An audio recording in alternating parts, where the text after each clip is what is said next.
Apesar de termos ratificado a Convenção das Nações Unidas contra a Tortura e seu protocolo adicional, é necessário reconhecer que a tortura continua existindo em nosso país. Eu, que experimentei a tortura, sei o que ela significa de desrespeito à mais elementar condição de humanidade de uma pessoa.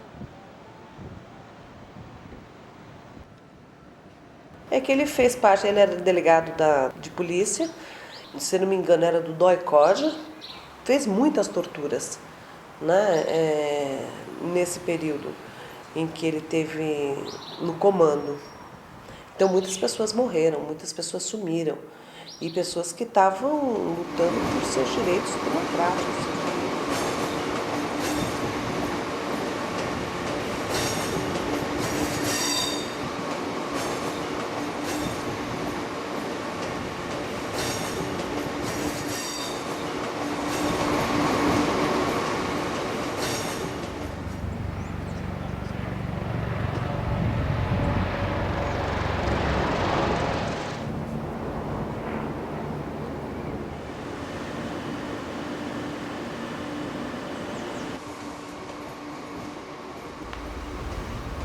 Os anos de transição no Brasil duraram 9 anos. 9 anos de apagamentos, de rastros, de sinais.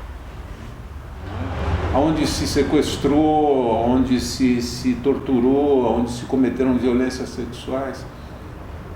Não existe anistia para esse tipo de transgressão, né? Então, assim, mas isso ficou muito como que solidificado e muito apoiado por toda uma estrutura social que os militares, nesse sentido, esses governos militares souberam operar muito bem no país, né?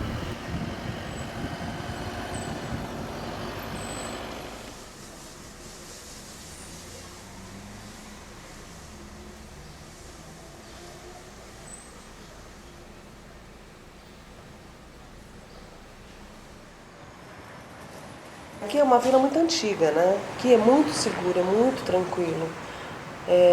A gente tem até medo, né? Porque a gente falar, né, que é sossegado demais.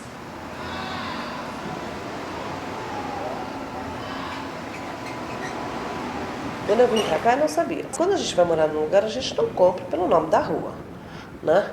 Aliás, o nome da rua é a última coisa que a gente percebe. E realmente, de fato, foi. Por ser nova, eu não tinha a noção do que fosse a ditadura, entendeu? Eu fui criada assim, a nossa informação era diferente, entendeu? E era baseado na conversa dos pais. O que a gente tinha era mais obediência, realmente.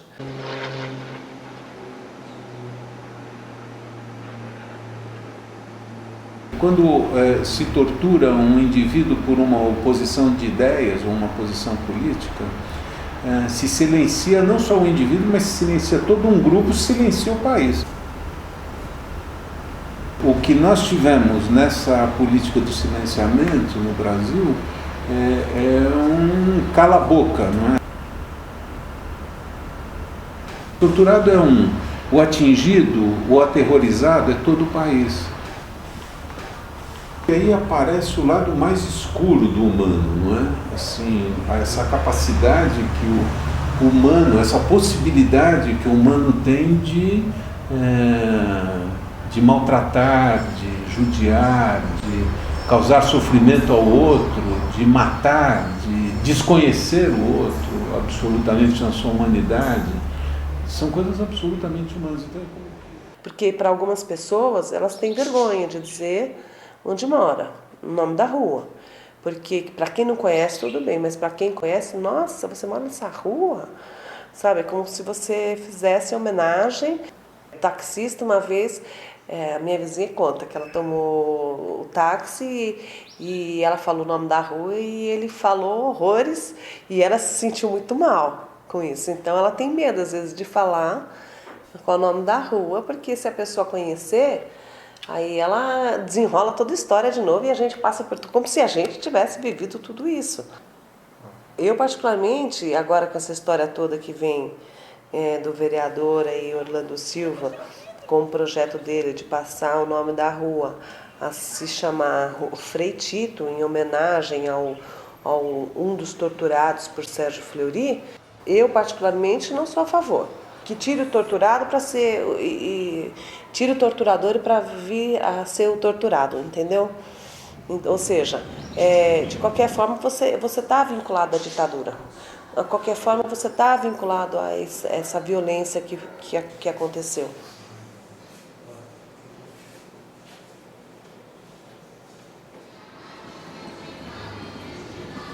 Este é o objetivo da tortura. O objetivo último da tortura é transformar este outro em ninguém. Um ninguém que está desamparado, não tem a quem recorrer, está entregue nas mãos da violência e que vai passar por um processo de derrubamento. O objetivo último da tortura é a desumanização do outro, né? É a colocação no lugar do nada. Uma frase que se repetiu muito na boca dos torturadores é: eu não tenho nenhuma pressa. Posso esperar aqui 1 hora, 1 dia, 1 mês, posso esperar 1 ano, mas em algum momento você vai falar, porque você não vai aguentar.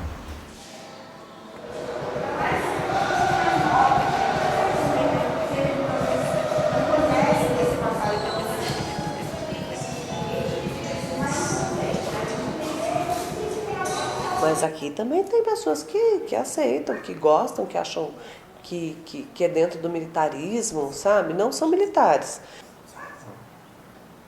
Tem pessoas que são de acordo, porque acham que o mundo hoje está assim, ou os dias atuais está assim, realmente porque existe muita liberdade, sem censura, sem reprovação, sem limites.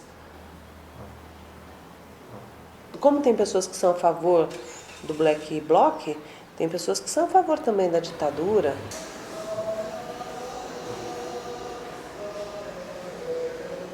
E de repressão, e de violência, e de destruição. Tem pessoas que são assim. Então, aqui a gente conhece.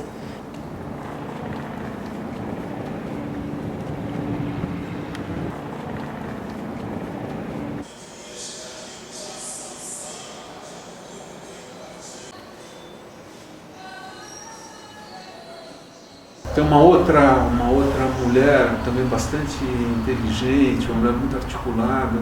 Eu achei que eu estava bem resolvida. Eu era da turma do passar a borracha, até que eu comecei, minhas filhas cresceram, os meus filhos, e eles começaram a dizer: mãe, de vez em quando aparece uma violência em você, que é uma coisa insuportável. Assim, isso é intolerável, a gente não aguenta isso em você.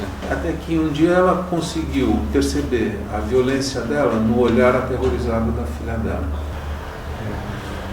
E pôde se lembrar de cenas de quando os pais estavam presos, no começo dos anos 70, e ela ia visitá-los na prisão, e que ela se encontrava com o olhar dos militares ou de pessoas que estavam ali cuidando dos pais, e que eram olhares para ela. Tem isso gravado, né?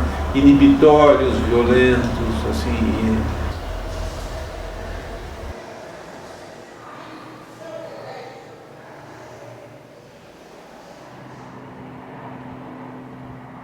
O meu filho, pelo menos, ele fala: não, eu sou a favor. Embora ele seja bem assim, do lado do militar, né? Ele acha que ele prestou exército, então ele gosta dessa linha mais dura.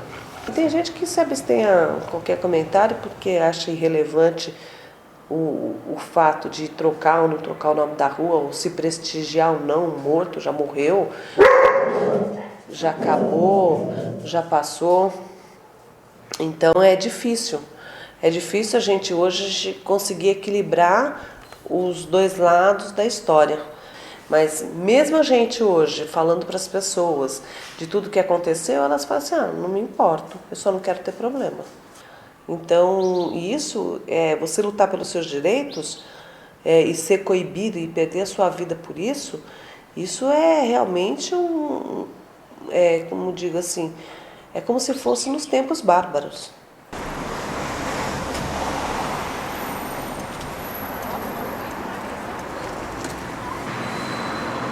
No Brasil, até praticamente esses dias atuais, reinou e ainda foi importantíssimo essa lógica do silêncio e do silenciamento. Falar sobre o que aconteceu não é a tônica no Brasil. A nossa tônica é melhor esquecer, deixa para lá. Vamos passar uma borracha nessa coisa toda e vamos daqui para frente, não daqui para trás. Como se fosse possível apagar essas marcas que foram feitas. Para que possam ser minimamente reparadas, essas marcas têm que passar por todo um processamento social. Ele sabe oprimir como um militar. Eu tenho plena consciência do que são os direitos humanos, os direitos dos seres vivos. Mas meu filho ainda é jovem e ele ainda não sofreu nada, e a vida é flores, então ele age como a maioria dos jovens de hoje. Ele tem 20, ele serviu o exército e ele agora está até vai prestar um concurso aí para a Polícia Militar. As periferias das cidades hoje são verdadeiros campos de batalha em que as polícias militares, porque a lógica da polícia continua sendo a lógica da polícia militar. O militar, ele reconhece o inimigo, mas se investe fortemente na lógica repressiva. Uma linha de continuidade direta de como se estabeleceu o sistema de segurança nos anos da ditadura. E hoje o inimigo ser negro, pobre da periferia é de novo o reconhecimento de um inimigo e daquele que pode ser matável. Existe um matável no Brasil.